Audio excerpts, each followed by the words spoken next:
Hello, we're going to talk today about the base where the ice cube release is mounted.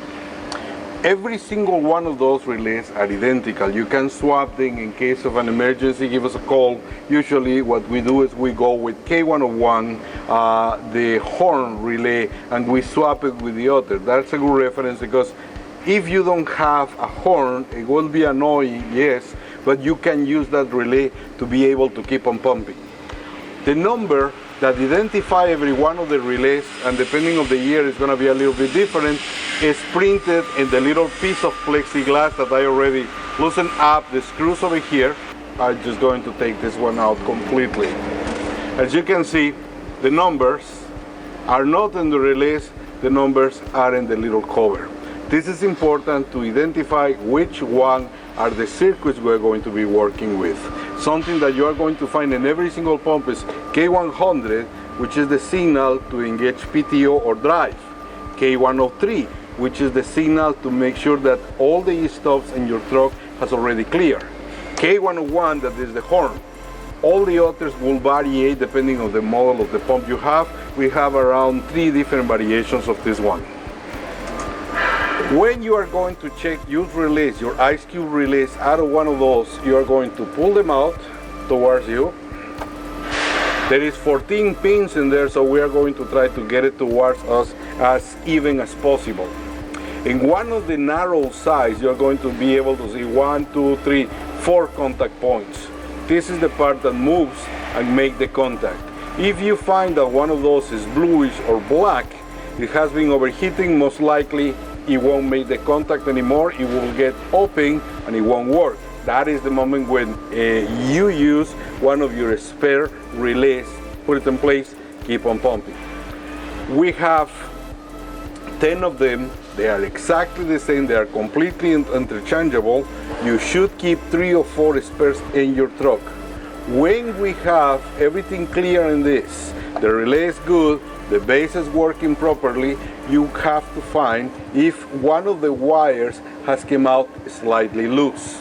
If they came out loose, you will give it a tug and it will come out completely. To open the little jaw that holds the wire and reconnect it, you go a test light, and we include a test light with every pump, so you will have something similar.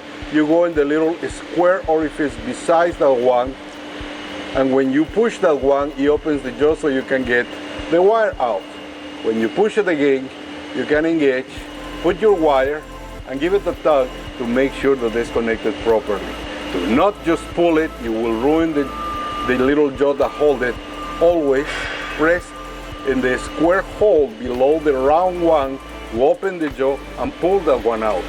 If you need to test continuity of power, if you need to test if it's working, if you are getting signal, inside the panel where the yellow and green wire is connected, you will have a ground terminal, and what you do is you test it right in the round smaller hole. That will give you a signal, that will give you the signal of what is getting or not getting to the wire. Always, when you are going to pull those out, press it in, pull it, engage it again, make sure that you have a good signal in this one. Because those sometimes are going to be having an issue with one terminal only. What we have to check is if we have the top connector and the bottom connector populated or not.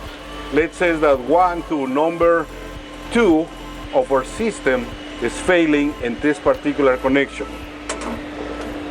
The signal from M12 will go directly to this one with this active.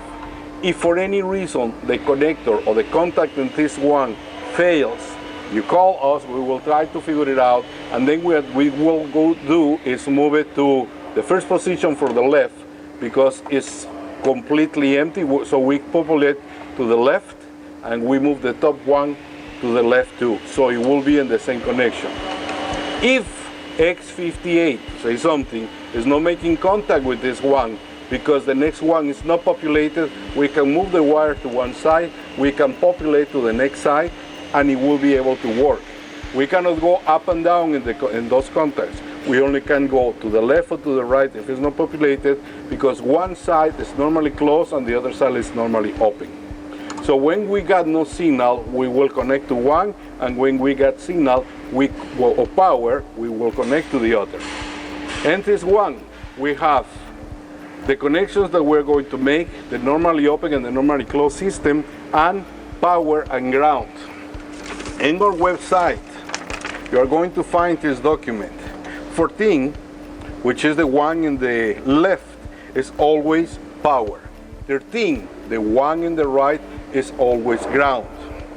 If you have a signal over here, the connections 1, 2, 3, and 4 will be normally open. You need power in the relay to connect this with this. The connection number 5, 6, 7, and 8, the top row, will need no power. They will be in contact directly when there is no power in the system. You are going to find this, and you can download this from our website. Again, 14 connections, 4 signals, power and ground, normally open and normally closed on top of this one. Thank you.